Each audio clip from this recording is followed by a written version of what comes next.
Name's Cameron Carlson with AnimeLocation.tv. I have with me the talented Miss Jennifer Hale. How you doing? I'm great. How are you? I'm good. So have you been enjoying your time here at Canterlot Gardens so far? You know, it's been about a year since we got to see you too. So how's it, the whole whirlwind? And then My Little Pony convention is the next time we get to see you. I know, it's crazy.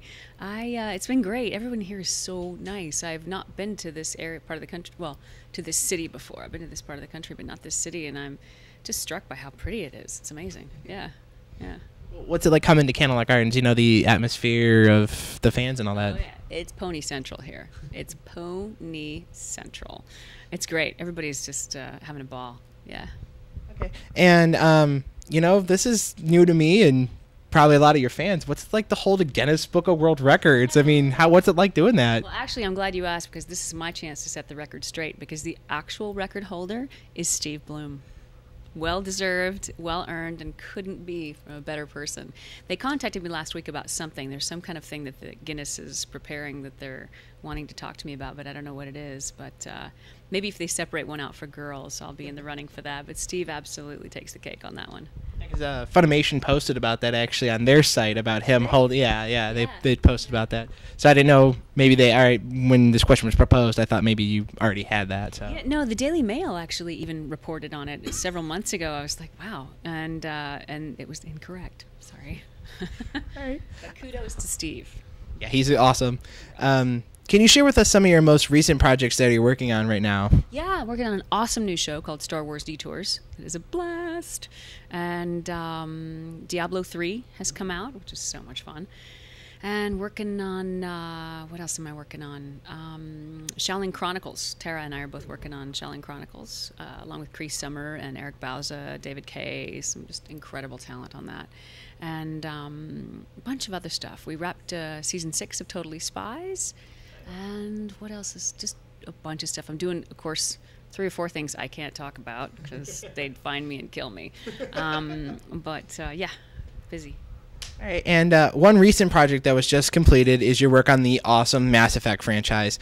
And what was your experience working on that? You know, throughout the past half decades of the series. I mean, first one launched, it was kind of unique and different, and then the second one came and it got even better, and then the third one shattered all expectations. And you know, what's it like being in that opportunity? Because you know, a lot of people didn't know you could play as a female the first 2 times, and then the third time was like they actually put you on the front cover. Thank you. So yeah, finally. It's phenomenal. It's a phenomenal experience. It's an incredible franchise. What I like about it, too, is the lead character was not written as a man or a woman, just a person. And so that opens up a lot for me. And it's also one of the first... it's a prominent feature of the game is the whole same-sex relationship option. And that's fantastic because I think everybody needs a home in pop culture. Everybody. And I'm honored that I get to participate in that, you know, groundbreaker. Plus, it's awesome to be Commander Shepard.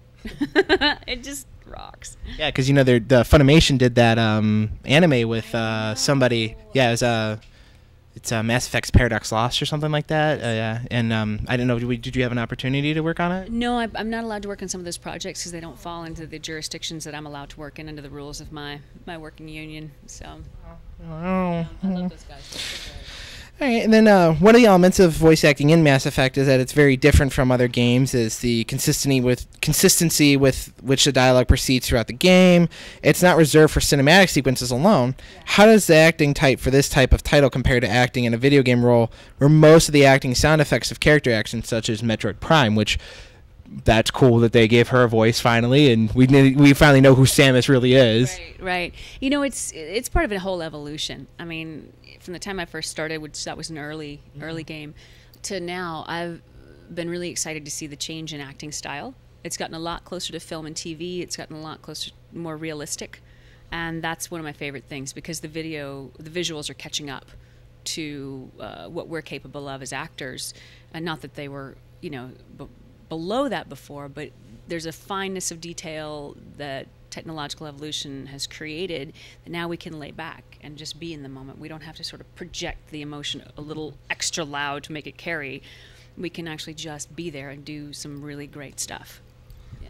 And now he's also been a voice actor on a number of animated programs such as the recent Avengers series, and you've also performed voice work for Disney, which is really cool. And what type of challenges do you encounter in voice acting for animation when compared to video games? And what type of added things do you have to do to do anime versus video games? Yeah, the most challenging thing about regular animation is behaving. Seriously, we're all in those rooms together. It's mayhem. It's a bunch of actors, especially animation actors. Oh my God, it's unruly. And yeah, exactly. There it is, right there on the John DiMaggio on the other side of the room. That's the most challenging thing about that side of it. Games are different because you're in there and it's sort of like a one-person show for 4 hours. You're busting your butt, and you've got no one to work off of. There's that extra energy. I'm surrounded by people way more brilliant and way more talented than me, so I pretty much just get to ride their coattails and feed off of them for those sessions. And when you're on your own, you're like, right, it's just me. There's that extra bit when you get to work with the other actors. Like I did it on a couple games, Metal Gear. We got to do that some. Onimusha Parade, and we got to do that, and those are both directed by the amazing Chris Zimmerman. And that's incredibly cool when that happens. And mocap, when I do mocap, we get to do it that way. We get to actually move and see it, and that's how it should be. I've got some great mocap stuff coming up that is so exciting, but I can't talk about it or they'll kill me. There's a lot of differences. Those are the major ones. But the hardest thing is, in fact, behaving. Now, you have been a guest at several television shows, such as Charmed and ER. What type of similarities and differences do you notice, acting on television as to voice acting? Do they help each other, not help each other? Because, we don't see that a lot, and what is your opinion on that?